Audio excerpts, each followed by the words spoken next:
Welcome to our monthly question and answer session for the month of December.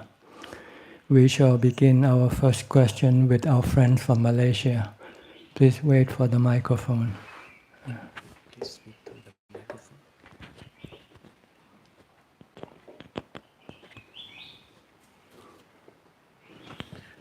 Ajahn, how does one overcome one's aversions? Example, aversion to what you see is not what you get. In the mundane world, it seems like in every place, be it work or family or religious practice place, the aggressive and manipulative people tend to win. Hence, leads to a lot of office politics and covetousness and hence disharmony. How does one explain this in Buddhism, and how does one face this as a practicing Buddhist? Okay. See, in Buddhism, we pay more attention to spiritual wealth or spiritual gains, not worldly gains such as wealth or money. Because wealth or money is temporarily possession that you can use while you are alive. But once your body dies, you can no longer use your worldly gains, such as your wealth or your status.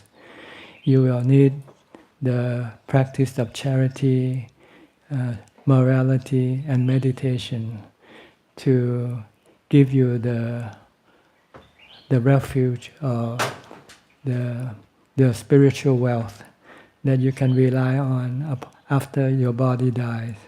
So we're not concerned too much about gaining wealth while we are living. If we have to lose our spiritual value, it's not worth it. If you have to cheat, you have to lie, to steal, to get what you want, then you are losing more than what you get, because you will have to pay later in your spiritual world, because there will be debt you have to pay if you committed wrongdoing. If you break the precepts, then you will have to pay this in the spiritual world. So it's not worth gaining the worldly gain by losing your spiritual wealth, by having to pay your spiritual debt later on. So we're not concerned if people want to cheat, want to lie and get ahead. They will have to stop at the time of death anyway. And they cannot get anything, take anything with them when they die. But if you practice charity, you practice morality, you practice meditation, you can take these things with you when you die. You can rely on them for your happiness. So this is what we are concerned more, the afterlife, not the present life. That's why in the present life we live quite humble, we live quite poor, but we are rich in spiritual wealth. Okay? All right. Is that all? Oh. The next question. Ajahn, do we need jhana to become a sotapanna? Yes, you need the sila, samadhi, and wisdom. You have to have all three of them. But you might have jhana already without knowing it, maybe in your past life. But it hasn't been allowed to appear, that's all. For some people, when they just listen to Dhamma talk, they can become enlightened. Then it means they already have jhana. The mind has equanimity. What you need from jhana is equanimity. See? The mind becoming neutral, free from love or hate, delusion or fear. If your mind is like that, then once you listen to Dhamma talks, once you understand the Four Noble Truths or the three characteristics of existence, you can become enlightened, you can become a sotapanna. So you should test yourself whether you have jhana or not by try to meditate. If you're not, then you should try to develop jhana first. It's not difficult. All you need is mindfulness, continue mindfulness. So you should develop mindfulness before you meditate. Okay. Any more questions? Okay. Okay, we continue on with the next question. Question number 1 from Patrinarana, Sri Lanka. Could Ajahn please explain how to do the practice of while walking, the monk discerns I'm walking as mentioned in the Satipatthana Sutta? Walking, just be aware of what your body is doing. Normally, the mind doesn't like to stay with the body. We do something and then we also think about something else. This is not being mindful. This cannot bring your mind into jhana. In order for the mind to enter into jhana, the mind has to stop thinking, stop wandering around, has to remain still in one place. So the thing that is closest to the mind that can keep the mind still is the body. So you just keep watching your body, every movement of your body, whether you're walking, standing, sitting, or lying down, or whatever you do, just focus, just watch the activity of your body. Then your mind will become still, not moving around with your thoughts. And when you meditate, then your mind can enter into jhana very easily. Question number 2. What is the correct method and wordings for metta meditation? Metta really means love, love, kindness, giving love and kindness to other people. And you do this when you meet people, not while you're meditating. If you use loving kindness as a meditation object, it's just a meditation object. It doesn't mean you have any loving kindness. You can have loving kindness when you show it, when you give it to other people. When you meet people, you say hello to them, you smile at them, ask them how they are doing. This is showing loving kindness. Or if you see people need your help, you give them help. This is giving loving kindness. Or if people do something that might hurt you, you forgive them. This is showing loving kindness. So this is what the practice of loving kindness or metta is. Question number 3. Could Ajahn please explain what is vijnana? Vijnana we use for two things. One thing is the vijnana in the 5 khandhas, the 5 aggregates.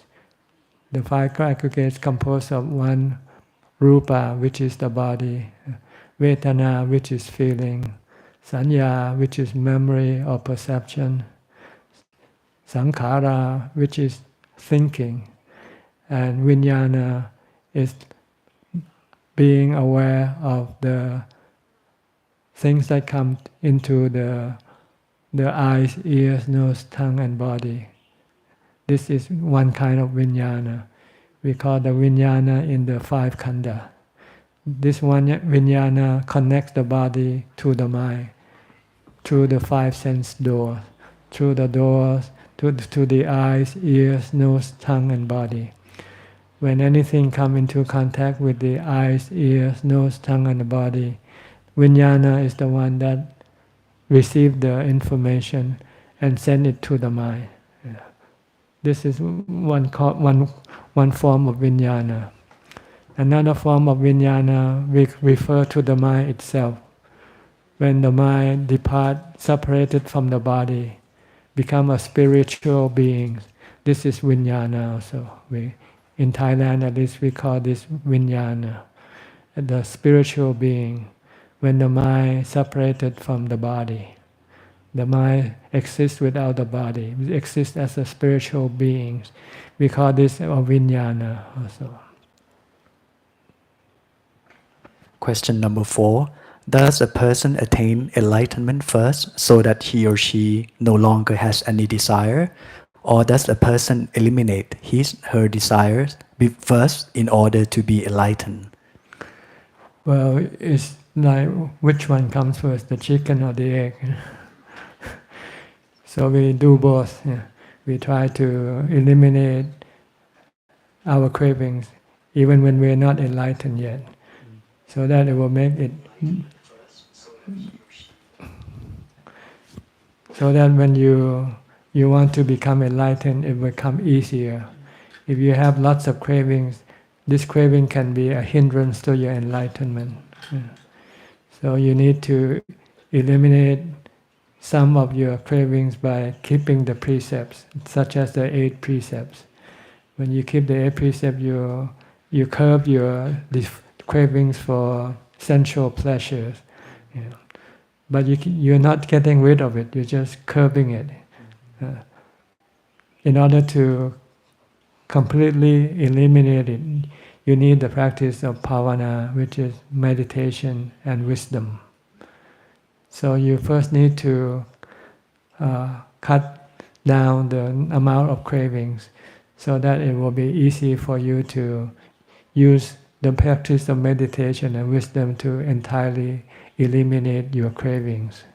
Such like when you're cutting down trees, sometimes you have to cut down the branches first, because the branches can block your tree from falling down, even if you cut the tree. So you need to cut the branches before you cut the tree.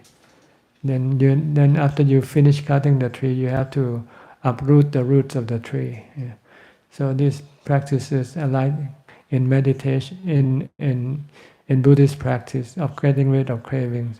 You use morality or sila to cut off some of your craving. Then you use samadhi to further cut your craving down. And then eventually you use wisdom to finally uproot all your cravings from your mind. Question number 5 from Anthony. Why meditation can produce merits? Merit means happiness, really. Happiness of eye or spirit. When you give charity, you're happy inside. You feel good. When you keep the precept, you feel good. When you meditate, you feel good. So these are 3 different ways of making you feel good. And the intensity of the amount of feeling good varies from less to more. Giving to charity, your feeling good is less than keeping the precept. Keeping the precept is feeling good is less than meditation. So merit means feeling good. How to make your mind feel good? By making merit. By giving to charity, by keeping the precept, by meditation, by developing wisdom. Question number 6. If there are a lot of distraction during my meditation, do I still gain any merits at the end of my meditation? At least you are trying to get rid of your hindrance. So if you have a piece of land and you want to plant some rice, but you have trees and bushes, you have to clear the trees and bushes first. Prepare the land for cultivating your rice plant. So it's the same way when you meditate. You have to try to clear out your hindrances first before you can achieve the result of calm from your meditation. So it's part of the work you have to do. And so you want to call it merit or not, it doesn't matter, but you have to do it. Even when you sit and you cannot yet attain any result, at least you are trying to clear the hindrances that prevent you from getting the result. And as you do more practice, you have more mindfulness, then you will be able to gain more result from your practice. Question number 7. I often listen to Dhamma talks and would often heard about transferring merits after meditation. If meditation can produce merits, can it be transferred to anyone we want to transfer it to? Normally, it's not easy to gain merits from meditation because most of people who sit hasn't really entered into any jhana at all. So any merit that gained from meditation is very, very small for very few people. So for most people, if you want to transfer merit, the easiest way is to do charity. Once you give money away, you feel good. Then you can transfer this good feeling for the spiritual being who is not happy, who can be happy from you sharing your good feeling for them. So meditation is not the form we usually do for transferring merit. Because for most of us, we haven't yet attained any result for meditation. We're just clearing the path, or clearing the land for planting the seed. But we haven't yet got to the point where we have planted the seed and then harvest the rice from the field. So normally, if we want to dedicate merit, transfer merit, we usually do it by charity. Question number 8 from Mario, Mexico. I get into debt with someone, but I have lost his contact. Can I still be able to ordain as a monk before I pay my debt, as I can't find him? Or should I look for him via all the social media first before I can ordain? Or you have to talk to your preceptor, to the one who accepts you, to who will ordain for you. He will decide for you what to do. I cannot say this because I'm not informed enough to give you the answer. Question number 9. If I make bad karma that can result in being born in hell, can I avoid the consequence of being born in hell by doing good karma? If you do more good karma than bad karma, then your good karma will take effect first. But it doesn't mean it eliminates your bad karma. Eventually, if your bad karma has more strength than your good karma, then your bad karma will take effect. So as long as you keep your bad karma less than your good karma, then your bad karma cannot yet produce any result. Question number 10. Can a Sotapanna or other level of a noble person, such as Arahant, commit suicide? Never. Because there's no need for these people to commit suicide because they never depressed. They're always happy. Question number 11 from Abdallah. What happened to people who are not aware about the consequence of killing when they kill animals to feed themselves? They become animals themselves because that's the nature of animals. They kill to survive. And they don't know that there is a law of karma. So they will keep remaining becoming animals, life after life.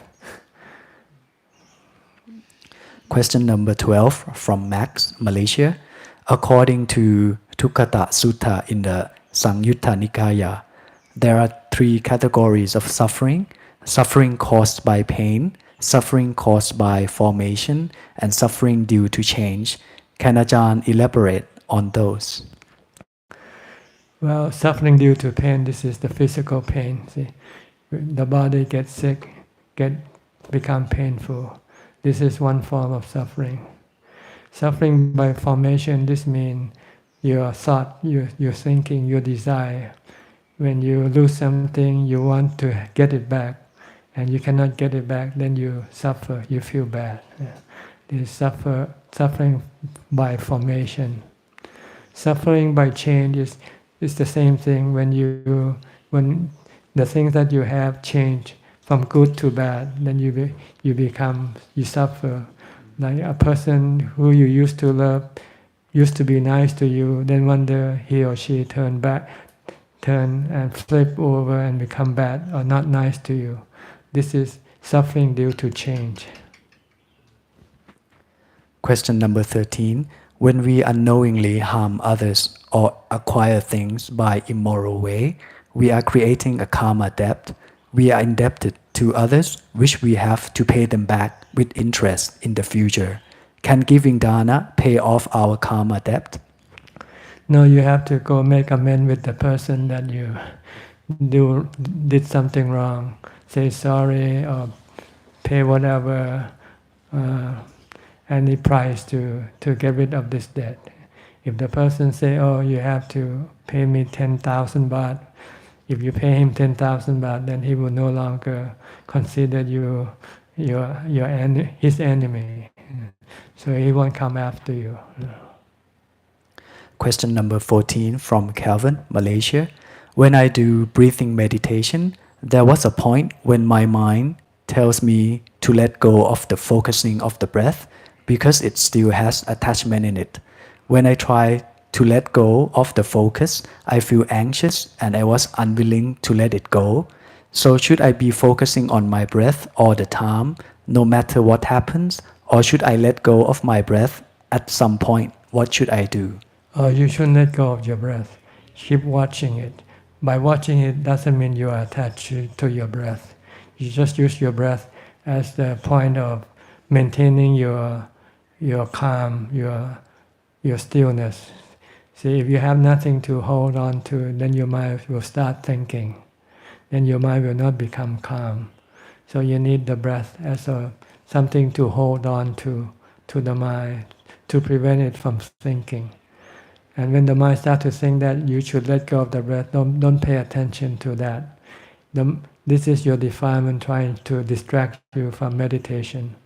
You should keep on focusing your breath until your mind eventually become calm, and then it will let go of the breath automatically without having to say so. Question number 15 from Lin. I attended Vipassana meditation class. I've learned that after I enter the first level of concentration and when I am about to go to the second level of concentration, I have to tell my mind to let go of everything. I have to keep repeating the breathing method plus letting go step until I reach level 4. However, I don't feel any joy arising going from one level of concentration to another. In fact, I don't feel anything at all. Am I doing it correctly? No, you're just imagining it. You just say, "Oh, I'm on first level. I'm on second level." This is not the real way. The real way, you don't say anything. It will go according to the strength of your mindfulness. And you cannot say, "I'm on first level, I'm on second level." As soon as you say that, you're no longer there. Because you come back to your normal level of thinking. See? It's only when you stop to thinking, your thought become less and less. Then your concentration becomes stronger and stronger. That's when you enter into each level that way, not by making commentary as you go along. Okay. All you need to do is just focus on your meditation object, and don't do any commentary. "Oh, I'm on first level. I'm on second level." No, this is not the real thing. The real thing doesn't need any commentary. The real thing needs mindfulness to bring it there, to get it there. Question number 16. I learned that the next step is to stop concentrating on my breath and let my mind go freely. So see the mind wandering without interfering. At this stage, I can feel my heartbeat around the forehead area and it slowly disappears. I don't have any feeling of joy or insight. What kind of insight should I be having during this stage? This is going the wrong way. This is the insight you should tell your mind, "I'm not doing what the Buddha asked me to do. What the Buddha asked me to do is keep concentrating on my meditation object." And then the mind will become still eventually by itself. And then you can stop giving up. You can abandon your meditation object once the mind enters into calm and peace and happiness. Question number 17. One day when I was in the bus, I did the breathing meditation.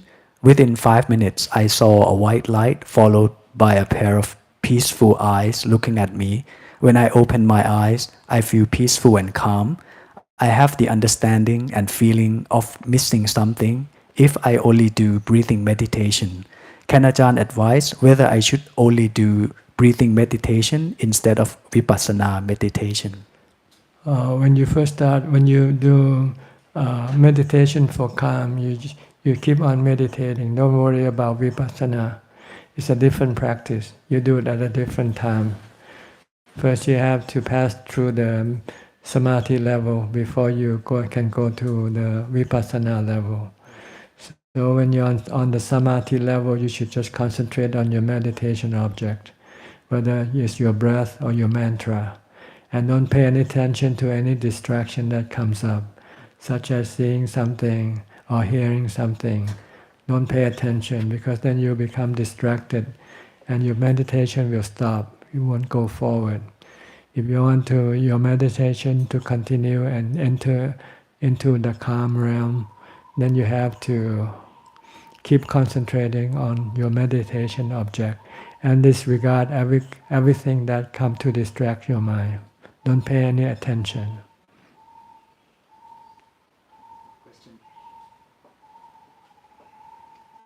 Question number 18 from Saw. My son and I are going to attend Ajahn Brahm's 8-day retreat. We tried to persuade my husband to join us, but my husband has phobia of meditation. He said that meditation gives him migraine. How can I advise him? Well, maybe he has a lot of resistance to meditation. So maybe he should lessen this resistance first by just listening to Dhamma talk or do some chanting first before forcing the mind to focus or concentrate on something, because it takes a lot of effort and the mind might not like it and it can then create this migraine feeling. So he has to do some other form of meditation. Listening to Dhamma talk is another form of doing meditation or chanting. After he listened to Dhamma talk for an hour, the mind might become calmer and might be able to concentrate on watching the breath or reciting a mantra. But if not, then he cannot do meditation yet because he's not ready. His mind is too active, and it resists the effort to try to stop it from being active. Question number 19 from Sheila. Many Dhamma practitioners in the West get involved in politics and environmental issues, particularly climate change. I saw that Luang Ta Mahabua and also Ajahn Panyavado's Western student used to discourage people from getting involved in such issue. Could Ajahn comment on this? Yes, because they will distract you or advance in your meditation. If you want the result from your meditation, you should concentrate only just meditation. You should just go live alone in the wild somewhere, like the Buddha. Then you can then concentrate all your effort in developing your spiritual development. If you are involved with other issues, then you won't be able to devote all your time for meditation. Then the result for meditation won't appear, or they do will be very minimal. So it depends on what you want. What you do is what you get. If you want to get involved in environmental or social issue, then that's what you will get. Yeah. If you want spiritual advancement, then you have to meditate. Yeah. So it's up to the practitioner themselves to decide what they want. Question number 20. My father is 87 and he's not well. He isn't a Buddhist and lives by 4 precepts. He drinks alcohol as it is common in the West. Would it be okay to lie in order to get him to give up alcohol? For example, by telling him that if he continues to drink, it has some respiratory issue that affect his condition, although this is not strictly true. I don't think this is the proper way. You should tell him the truth. Question number 21 from Laurent. My son passed away last year. He was half Thai and was 16 years old. I used to tell him that I would want to become a monk in the future. By chance, last July I drove by Luang Po Intawai's temple. I had a strong feeling that I had to stop there and practice. I was there for 2 months. Is it possible that my deceased son was the one guiding me on this path, or was it just pure coincidence? It really doesn't matter what causes. What's important is what you do. If what you do is good, then that's good enough. Don't waste your time trying to figure out something that you don't know. I don't know either, that's why I cannot give you the answer. But you don't need to know. Better spend your time doing what is good for you, rather than spend your time wondering what caused you to do what is good for you. Question number 22 from Annie. When my earning was high, I used to give a lot to charity. I felt happy when I gave $1,000 or more. As I am unemployed now, I give a small amount of dana. I am not used to give small amount and I feel small in my heart. What is Ajahn advice? You give according to what you can. If you can, you don't have to give. You can have other form of merit, such as meditation. If you are unemployed, then you have plenty of time to meditate. And the result from your meditation far more than the result that you can get from giving to charity. Question number 23 from Eric. Why a person who was born in a wealthy and noble family can lead a life full of defilements and do a lot of bad things in this life? This person must have led a good life and possibly lived according to the Dhamma path in the previous life in order for him to be reborn in a noble family. So why is he leading a bad life now? Will he plunge into lower realm in his next life? Well, the Buddha said the law of karma is quite complicated. It has many different factors involved. So you cannot just say good or bad alone. He might did some good and did some bad combined to create this particular result for him. Yeah. So all we can say is whatever he does, he will reap. He will have to reap his karma. If he does good, he will reap good karma. If he does bad, he will reap bad karma. So this is all we can say. We cannot just go and analyze everything because we don't have that ability. And the law of karma is far more complex or complicated because we do different karmas every day and we accumulate them not just by one life. We did it so many lives before, so they are all intertwined and they can come up at any time. So the only thing we can just say is that if you do good karma, you'll reap good result. If you do bad karma, you'll reap bad result. That's all. Question number 24 from Mimi.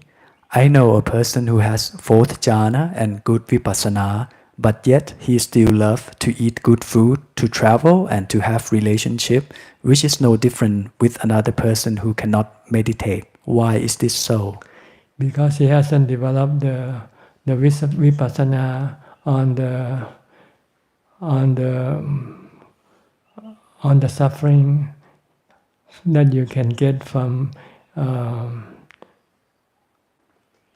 enjoy yourself doing this eating and having fun with the sensual pleasure, because it's impermanent. Sooner or later, one day, it can disappear and you can no longer do it. Like you might get fat, you get a lot of sickness, and the doctor say you have to abstain from eating. Then this is when you will see the bad consequence of your indulgence. Maybe because he doesn't yet develop this vipassana, he doesn't see that his indulgence in sensual pleasure can cause him suffering eventually, when his body can no longer continue to support his indulgence. And also this person refused to take the 8 precepts. This person mentioned that she can no longer get angry and wanted to prove that one can reach arahantship by taking only 5 precepts.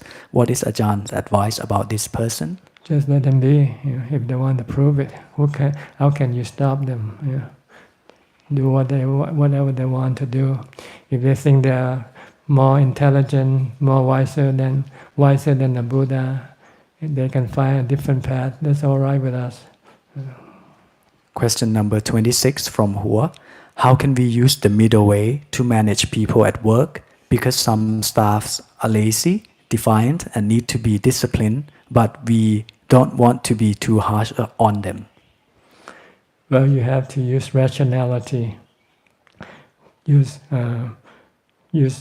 you have a combination of medicine, reason, and also loving kindness.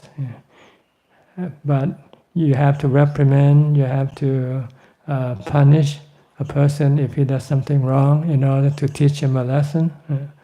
But you don't do it to the point where you can break them. You just want to teach them a lesson, teach them if they continuing doing this, there's consequence to pay. So you have to, or else the person will never learn. Question number 27 from Lisa. My husband's family side is afflicted with incurable genetic illness that carries on from generation to generation. Is this a curse? How to overcome it so that the next generation will be free from this genetic illness? Well, stop marrying, stop having children. Then it cannot be passed on to the next generation. Question number 28 from Christina. My relative, whom I deeply cared about, has been living an immoral life. He desires for money, exotic food, women, and power. He fulfills his desires by taking a wrong livelihood. He also lies, cheats his business partner and on his wife. Everyone is so dependent on him. So everyone just let him do whatever he wants to do. I managed to convince him to go for a 10-day Goenka course and take the 5 precepts. He understands the Dhamma teachings, but he doesn't want to change himself. He said Dhamma is for people who are in suffering, and he isn't in any suffering. His excuse is that he enjoys sensual pleasure, and he is not doing anything punishable by law. How to make someone live morally if he doesn't want to change?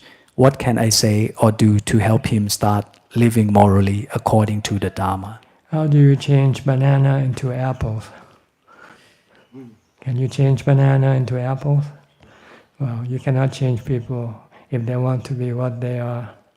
You just have to let them be. Is that all? We have one more question. Okay. If we made merit by giving money to the temple, but the committee used it in the wrong objectives, will we receive the full merit? Yes. What you did is not have anything to do what the receiver does with the money. Your merit is complete when you give away your money. And the person who used the money will then have to pay the consequence of their own action. If they do it rightly, they get the benefit, good karma. If they did wrong, then they get the bad karma as a result for them. Is that all for the question? You have any more questions? Okay. Well, thank you for all your questions. And if my answer is not quite adequate, not clear enough, please send in more questions, and we'll try to answer it the next time. Thank you for your company, and may you advance on your practice. Thank you and goodbye.